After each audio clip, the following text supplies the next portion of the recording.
not at the same time. Your 20s and 30s are tough times, right? Because I've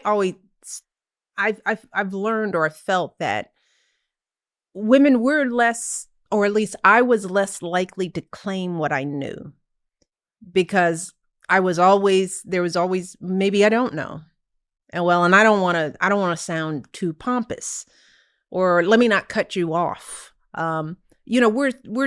We're more socialized to don't step on toes because then you're bossy.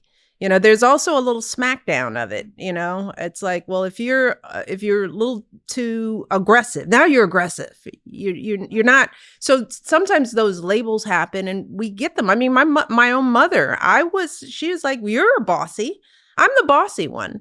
It's like I felt like the bossy one my whole life. And I know a lot of outspoken young girls who were labeled as the bossy ones in their family when they were probably the ones that like had good instincts and were organized and had opinions. And, so that stuff is actually happening to us. It's not in our minds. Right. It's like self-doubt because you are young and you are figuring it out. Mm-hmm. And so the imposter syndrome, in your book, I love how you talk about this, because you talk about the tension that we often face as women between wanting to be viewed as both a woman of substance Mm-hmm. and a woman of style. Mm-hmm. And so, right, in other words, it's like you want to be respected for your brain, Mm-hmm. and you want to be cool.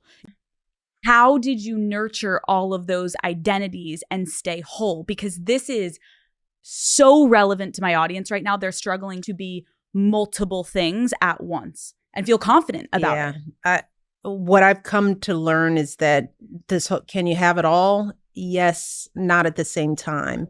And I think that we beat ourselves up because there are a lot of women who are listening, a lot of women, period, who I will call 120 percenters.